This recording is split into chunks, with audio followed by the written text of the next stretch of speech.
Yes, guys, you know what time it is. It's your boy David at the Irish Hotspot, Ireland's #1 Spurs fan, bringing you the preview and everything else you need to know for Tottenham versus Liverpool tomorrow night. With special guest Chris from LSE Day Trippers. How are you keeping, Chris? Good, thanks, David. How are you, mate? Yeah, I'm all good, all good. I'm looking forward to this game. I can't wait for it. So look, everyone knows. Look, the game is on. It's on Thursday night. It's look for me.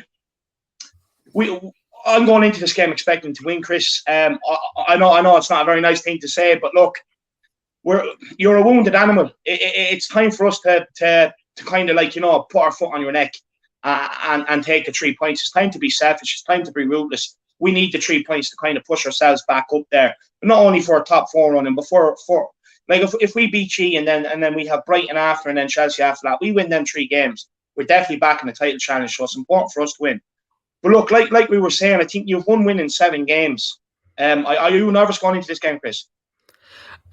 Yeah, I am a little bit. Probably a month ago, you'd have been like, "Oh, Liverpool will be all right," But combination of missing personnel and really bad form in the last month has really hit us.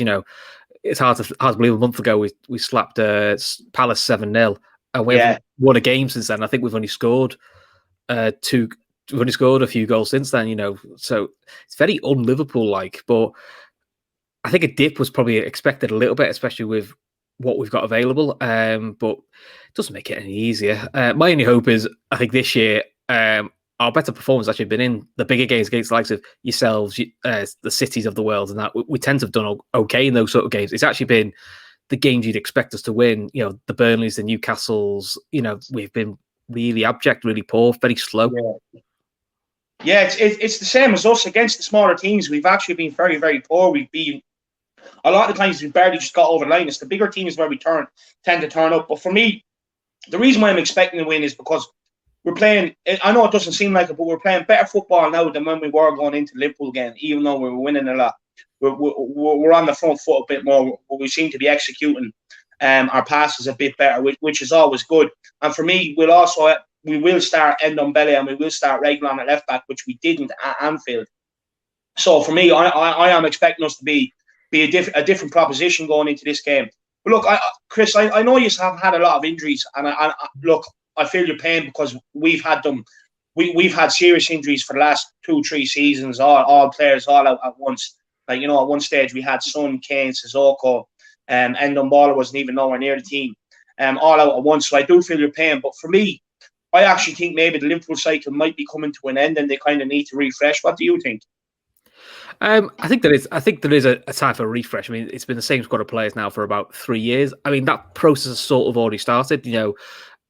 Jota coming in. Unfortunately, I know he's injured at the moment, but he was giving the front three a bit of competition, which I think revitalised them a little bit. Yeah. Thiago coming in, unfortunately, because he's been missing for the last 2-3 months, but he's different to the other midfielders we've got.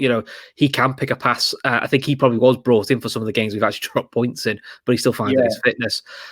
We finally got we finally bought a left back to give Robson a rest. Unfortunately, he's not available. So I think there is a slow sort of evolution of the side. That's going to happen, but that's not going to happen overnight. It's probably going to happen over a 2-3 year period. The frustration of all Liverpool fans, look, we don't like you've got to talk about it. The elephant in the room is you lose your 2 main centre backs, and we're going to continue with Fabinho, who's been brilliant at centre back, Matip, who is available 1 in 4 if you're lucky, and then a load of kids. It does feel a little bit short sighted and a bit of a risk not to put someone in. Now, I'm not saying Liverpool needs to go out and buy Upamecano or a Canate, someone who's like 40-50 million. But there's got to be someone available on a loan or a fairly low price deal who is better than the 2 kids we've got. Who, Reece Williams is 19, he's a kid, probably really isn't ready for the first team yet. And Phillips is 23, and we were trying to sell him in the summer. He's just a good, solid pro, but he isn't ready for a Premier League game.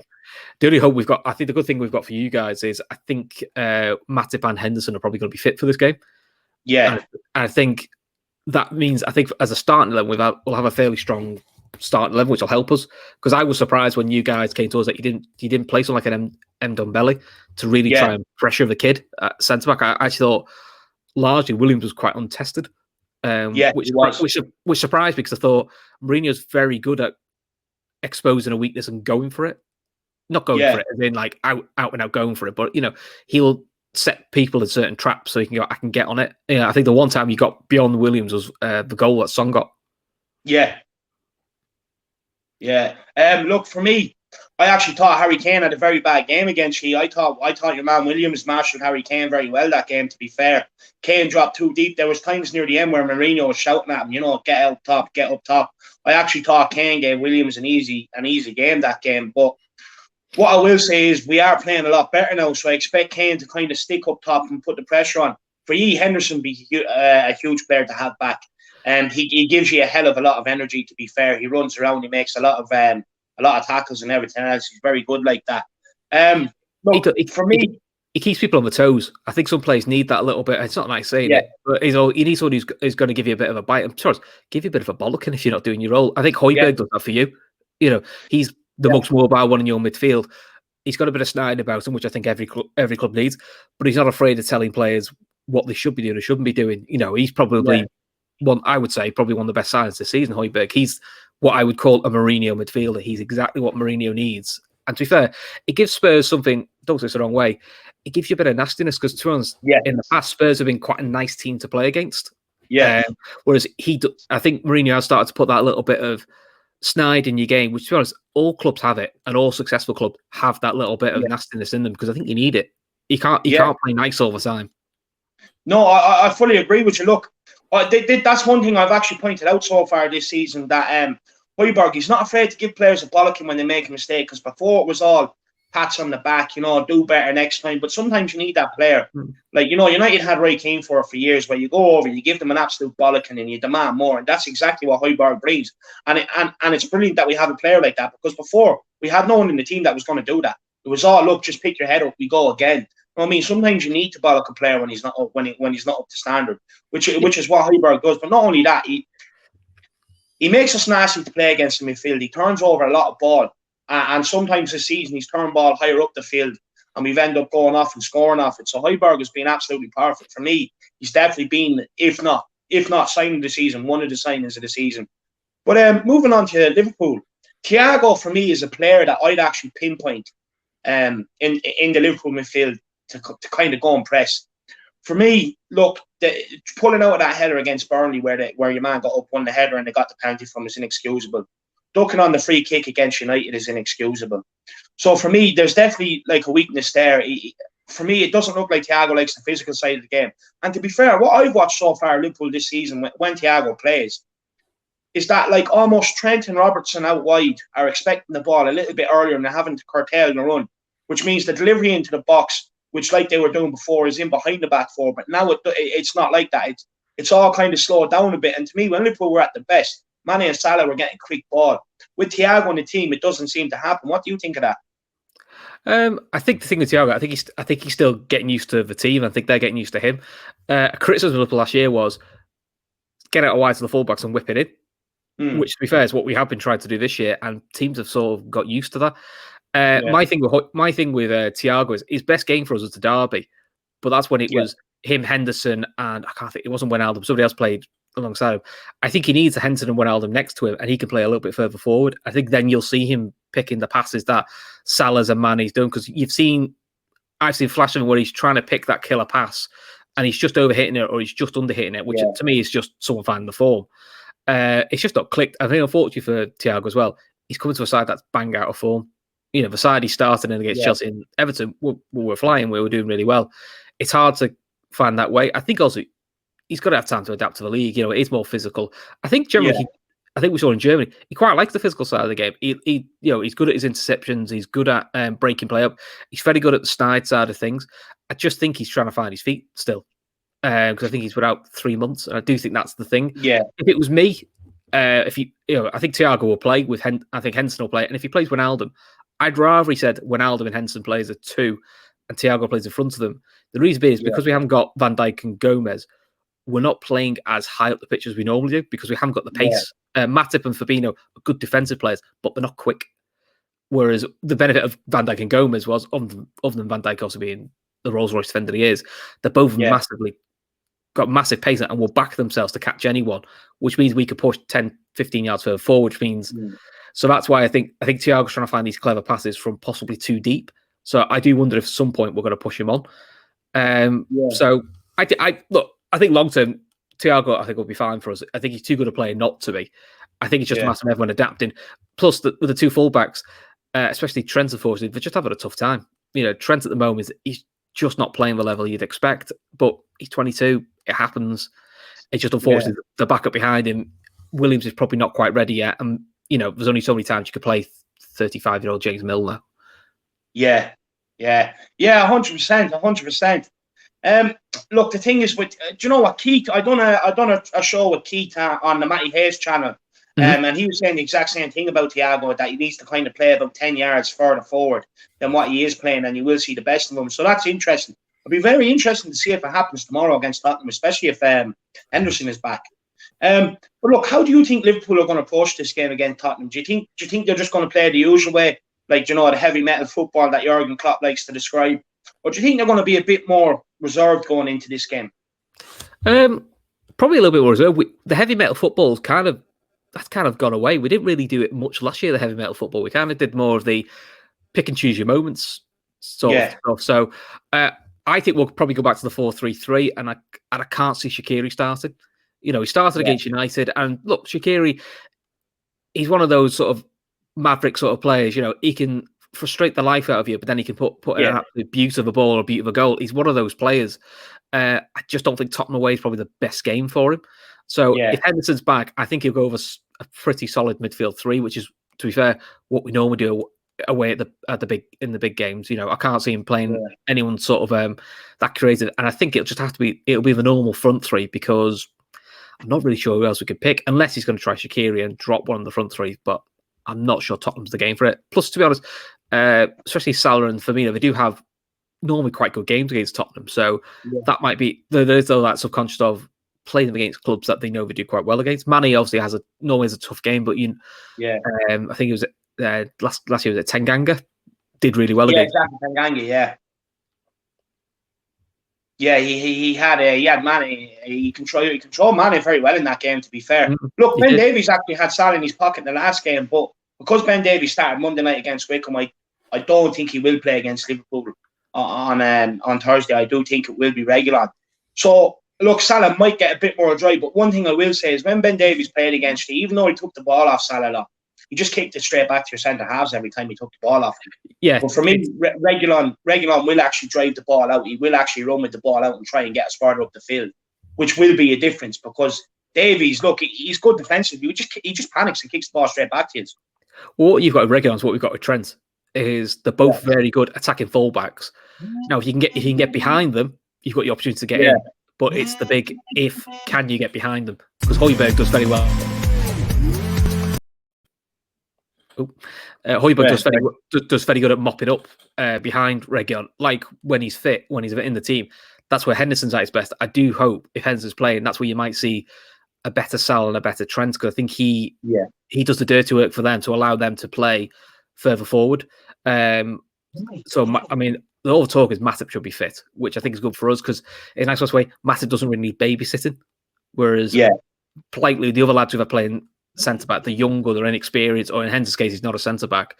And I think there is a little bit more hesitancy to bomb on, because otherwise you're leaving someone quite inexperienced exposed. Whereas Matip, in fairness, he knows what he's doing. The problem with Matip is he's just never fit. It's probably it's probably becoming like Ledley King was for you. You know, very good defender, but just can't guarantee his fitness, which is a shame. You know, it's not his fault, but it's a shame. It's just not. We just can't rely on him. It's especially now, because you need to kind of rely on him. Do you know what I mean? Look, for me, when he plays, I actually think he's a good centre back. With Henderson, I actually hope he doesn't play. I actually think he does make Liverpool a better team. He's not. Look, he's not the best footballer in the world, but it's just that effect he has on Liverpool. It's just that effect he has on the team, the energy he gives. And for me, I'd rather he didn't play, because I think if he did play Thursday, you're going to see a different Liverpool. I think you're going to see an all-energy Liverpool. For me, as Tottenham, and being the home team, I actually want us to start fast. I don't want us to let you settle on the ball. I want us to get at you. And to be fair, like, fast starts have been a feature of our season so far. Do you know what I mean? So if we can nick an early goal, that'll be absolutely brilliant. That's what I'd be looking for. I'd be looking start fast, look an early goal, and draw ye onto us and try and catch on the counter like we very nearly did at Anfield. I think if we would have took our chances, we would have won that game. Yeah. A player I'm very interested in is Firmino. He doesn't score. He doesn't score too many goals. He always scores against Tottenham. Always scores against Tottenham. No, he's probably been on a bit of a dip for, I would say, at least a year, maybe 18 months, where I think everyone accepted that he wasn't the main goal scorer because his off the ball work would set up space for the other two. Yeah, which is fine. But at the moment, his off the ball work hasn't been the best. Now, to be fair to him, against United, he was quite good. And interestingly, his best games was against you at Anfield when we had a crowd. When we had a crowd back, and I do think Firmino might be one of those players that what people say like, well, no crowd takes the pressure off certain clubs and certain players. I think Firmino is someone who probably plays better with a crowd. It's a bit like being the entertainer. Some players actually like that buzz, and like I think Liverpool as a team play better with a crowd, whether it's for them or against them, because I think it's something they can feed off. And I think that's something probably in the recent games maybe it's been a bit more telling. I think Firmino probably will start against you because the other options don't really fill me with much confidence. And like you said, he normally has quite good games against Tottenham. So, and to be fair to it, if you get two, I know we lost, but if you get 2 assists against United, played quite well, and then you dropped, I'm not sure what that does for his confidence, to be honest. Yeah, that's true. That's true. But look, Chris, what are the weaknesses in the Tottenham team that you'd be looking to exploit to try and win this game? Do you think, would you think you should be attacking our fullbacks? Like I know you said Liverpool trying to play a small bit different, and that last year they were very good at getting the ball out wide to the centre backs and getting balls in. Do you think that would be the right way to approach this game against Tottenham? Because look, I think so. We all know our defence isn't the strongest. We do struggle a lot from crosses and set pieces. So I think if Liverpool don't come to Tottenham and do that, I think they're missing a trick. I think so. I think the problem we've got is we've probably putting too many crosses in the wrong areas. So crosses from deep or crosses from positions where you'd expect the centre back to head it. I still think for Tottenham the best option is behind you 2 fullbacks. I think Aurier's improved, but I always feel with Aurier, he's got a mistake in him. And I think Mane has shown a number of times against Aurier. Aurier can keep him quiet for 70, 80 minutes. Yeah. But then there's always that one thing with him, you're thinking, he has got a mistake in him. And I think if you capitalise on it, that's your opportunity, which is what we did 2 years ago at Anfield. And, we tried to do it in the other game. Reguilón's the interesting one because I know what you're saying because you're at home, you probably should go for it. You should play Ndombele. It just doesn't think any Mourinho in a big game. He is quite a conservative manager. Look, at the end of the day, results is what he gets you, and you can't knock him for what he's getting you. But I'd be intrigued to see, does he go for foot on the throat early, or does he revert to type it and go, look, I'm going to keep it solid. A draw's not the end of the world for us because you expect to be Brighton next week. Yeah, and we'll look to hit Liverpool on the counter because, in fairness, lesser teams than Tottenham, Burnley and a few others, that's what they've done. Held out, or even held out 1-0 down and gone, the longer we keep it 1-0, we can get something out of this. Because that's been my concern with Liverpool at the moment is going 1-0 up, at the moment doesn't seem like we'll do that, but when we go 1-0 up, the sooner we get the second, then we're quite comfortable. I think you probably are in a similar boat. We never look comfortable at 1-0, and I think you're similar. You don't look comfortable at 1-0. At 2-0, you're fine. I think if you get a 2-goal lead either side, I think it's game over then because I think both sides know how to see it out. So I think it should be a good game. I mean, games against you guys normally are quite, hard fought and interesting. And away games at Tottenham are never easy, despite the fact we've had some wins there recently. They're all tight wins, aren't they? They're all like 1-0s, 2-1s. It's not like we go there and win comfortably. Yeah, look, they are usually great games, but what usually really breaks my heart is Liverpool tend to get the better of them, no matter what form they're in going into these games, and it is a killer for me.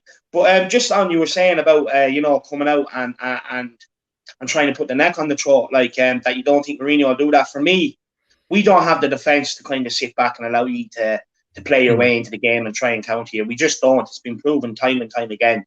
So for me, it's crucial that we do start fast and we do try and get at you and nick an early goal and then play our way into the game because we just don't have the defence. To be honest with you, I'm expecting young Joe Rodon and Eric Dyer to play centre back against G. What's Eric Dyer is good centre back, but he's very poor on the ball. He gives away a lot of easy possession.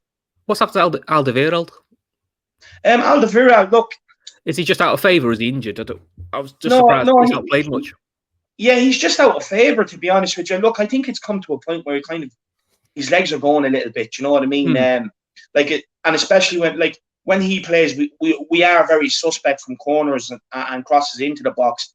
So for me, I think he might play Joe Rodon to. Joe Rodon's a big lad. I think he might play Joe Rodon.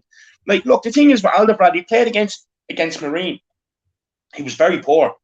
He played against Wickham the other night. He was out muscled and outshone. So for me, I hate to say it, but I think this could be Toby Alderweireld's last season at Tottenham. Okay. I really do. He just hasn't been at the races. He's been very poor. And we all expected better from Toby because, look, he got the new contract.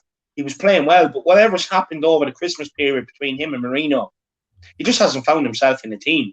But I understand why, looking at some of them games since, a lot of people have questioned Mourinho why, but looking at some of them games since, you can understand why Mourinho hasn't played him. And as well, look, when you're playing Dyer and Alderweireld, we've no pacing behind. No you know what I mean? If you have a pacey striker, like Leicester did with Vardy against us, we're getting ripped to shreds. So for me, I think, bring Joe Rodon in for this game and use his pace. I know he'd be largely inexperienced, but when he has played, he's been good. Is he quicker as Joe Rodon? I've seen bits of him, but obviously I don't watch every Tottenham game, so obviously you'll know better than me. Yeah. Is he a quicker centre back? Is he?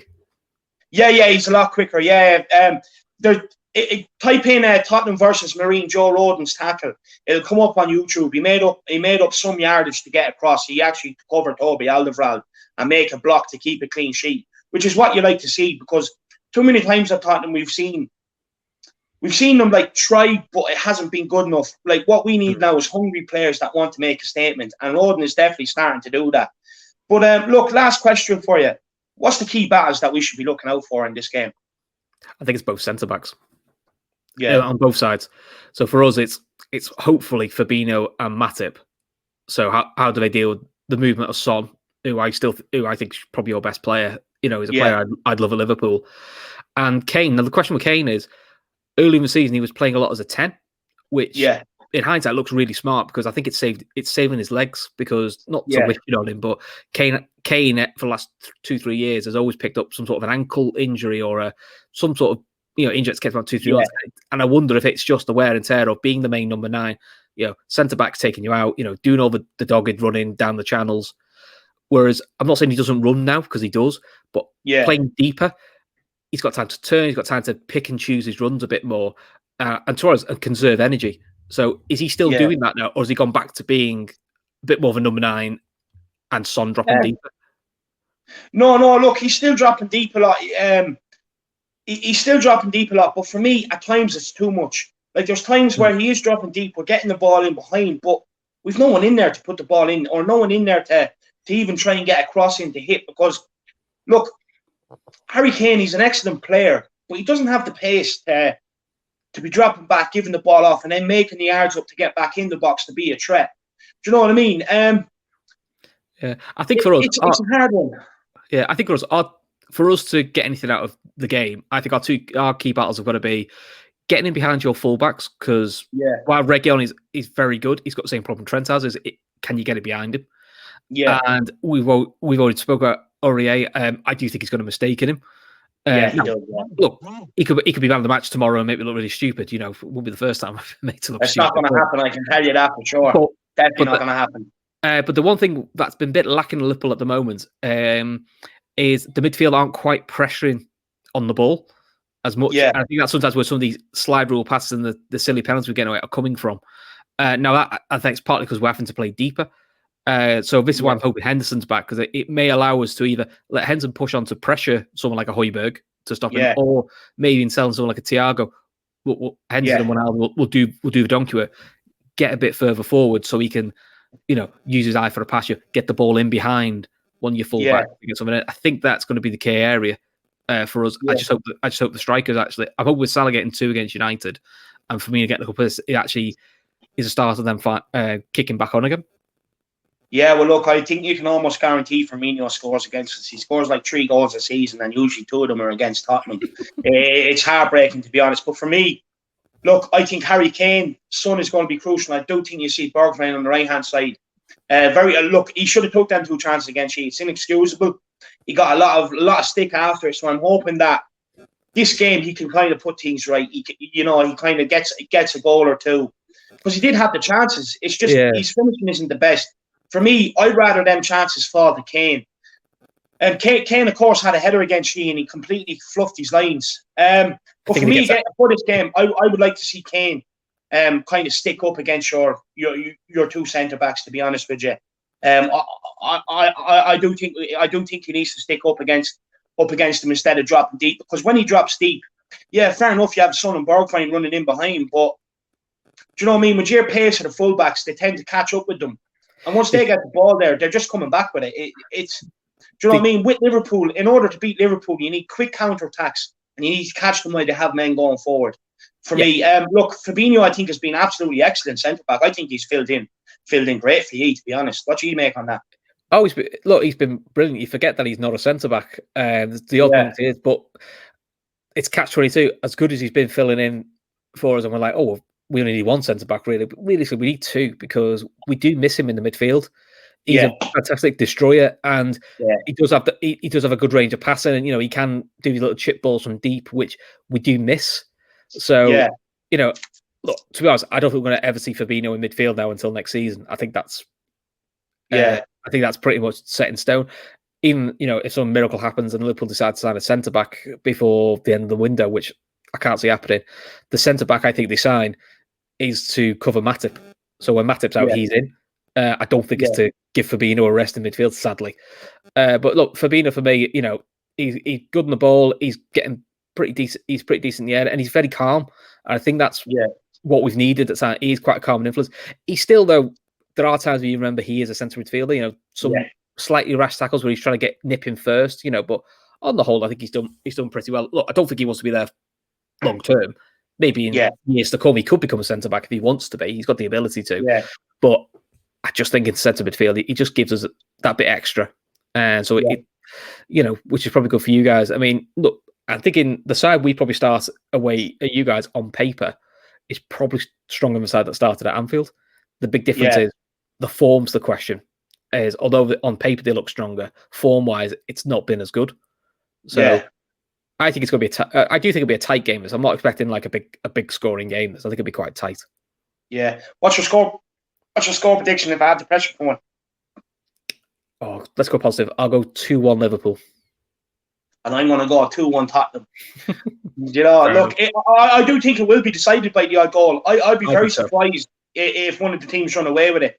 But look, Chris, thanks very much for coming on today. I really do appreciate it. I know everyone watching in the Harris Army out there do appreciate you giving up your time to give them the lowdown on Liverpool. So thanks very much for coming on.